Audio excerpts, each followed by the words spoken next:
Gary, off of Reef, thank you very much for joining us. How have you been?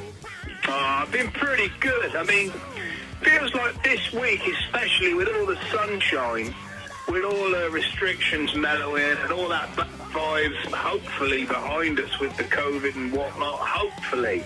Yeah, feels like we're starting to emerge into some sort of spring. But yeah, I feel pretty good. Makes a big difference. In the week with the boys a couple of times, doing interviews, getting ready for the tour, getting ready for the album to come out. So listen, it's great to speak to the man behind the band that provided the soundtrack to a lot of my misspent youth. Can you believe it's been 25 years since Glow? I mean, do you feel like veterans now, or do you feel still as fresh as day one? Well, I feel pretty excited. I feel pretty enthusiastic. I've still got a lot of energy for music. I mean, don't forget, we took a chunk of time off. Well, from Reef we did in 2003, 2004. We downed tools. But in the next sort of 6 years, we made 3 records. Me and Jacko, the bass player from Cheddar in Somerset. So, you know, we've always kept working, trying to be creative. But does it feel like 25 years? Earlier today, I did an interview, and they asked me about my early experiences. And, I mean, we used to record on 2 each tape. You know, not many people do that anymore. So if you wanted to do an edit, you know, I remember, I couldn't believe it. We did a take of a song called Choose to Live. And I said, I love the ending of that song with the beginning of that take earlier. Yeah. And he said, no problem. And he gets his razor blade out. This is Clive Martin up at Bath Moles.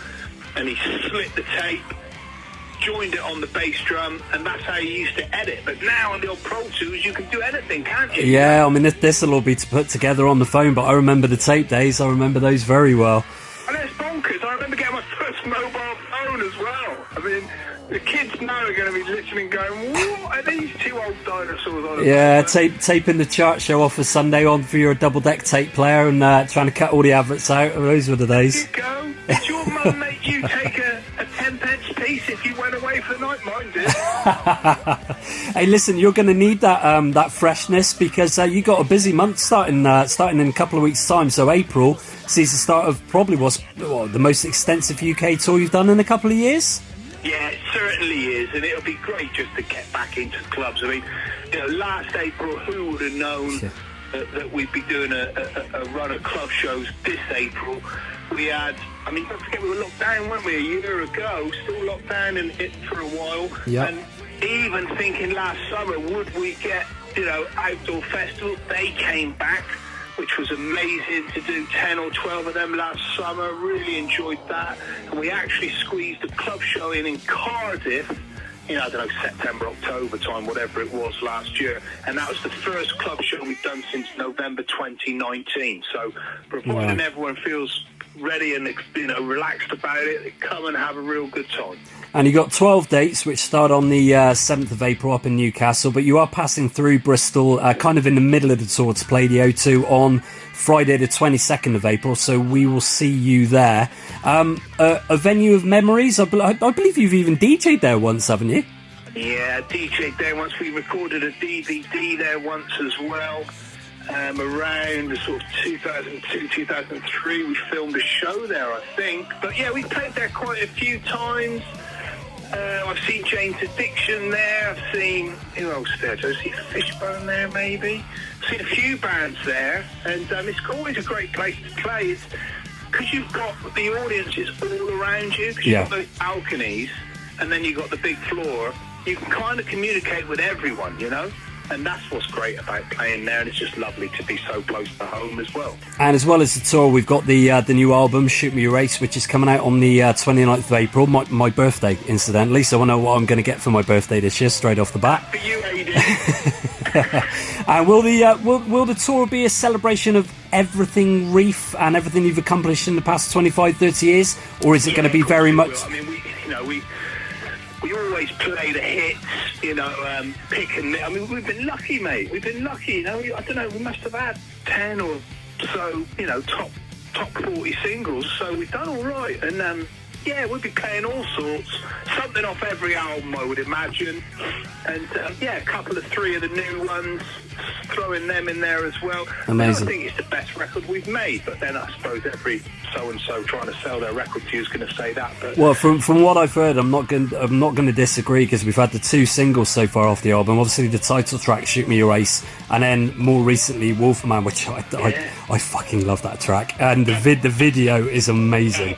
It's so good. Absolutely. Well, I mean, we recorded it over a weekend. So we done it really quick. We had a momentum going, and we actually recorded 6 songs a day over Saturday and Sunday in East London in Baltic Studios. We cut 2 of them off and just kept it 10 straight rockers. It's a really good weekend. Of course, the whole country shut down after that. Yeah. So we've lived to this record for 2 years, and I tell you this, AD, I press play and I'm still loving it. I'm still excited by it. Usually as a musician, and I don't know how you feel about this, you play back something you've already done and you think, oh, maybe I wish I'd have changed that, or that lyric's a bit naff, or I should have put the chorus here. But with this record, we've lived with it for 2 years, and it just still sounds really amazing. And it does. It's unmistakably Reef. But both of the tracks so far have got that raw, dirty, proper rock feel. Is that kind of a flavour of what we can expect to come from the album in its entirety? Yes, it's a rock and roll record. I mean, we've done all sorts, guitar-based all sorts, from pop to rock and roll to R&B, gospel. We've done bits and bobs all the way through different sorts of covers and whatnot throughout our career. But with this record, and working with Andy Taylor, who loves, he's into rock music. I know he's famous for Duran Duran. He produced the record, but, he's done the Power Station, and he's really big into AC/DC. He's a fabulous guitar player. Yeah. So working with him, it just brought out as well the rock and roll vibes. And in fact, the 2 surplus songs we had, one was an acoustic ballad and one was a soul ballad, and we cut them and just kept it 10 straight rock and roll songs. So if you like the boogie or headbang, it's for you. Yeah, it's definitely my kind of album in that case. Is there a theme or a concept behind the new record, though? Well, it's definitely pushing reality, not in a prog way. It's more of a comic book, graphic novel, superpower sort of vibe with the lyric is what I've tried to do. I've tried to make it fantastical, like, Attack of the 50-Foot Woman, huge goddesses, and the sort of vibe there. It's not all real, but I'm just pushing the boundaries of real. Yeah, solid rock and roll enjoyment album. That's what we need at the moment. To escape to. Yeah, absolutely. Listen, Gary, thank you very much for your time. I can't wait to catch you guys live in the O2 on the 22nd. It's already up on my calendar. And then a week later, I get the album for my birthday. So it's going to be a bloody good April. Amazing, pal. Come and say hello. We'll drink a beer. All the best. Will do. Have a good evening. Cheers, Gary. Cheers, AD. Take care. Bye.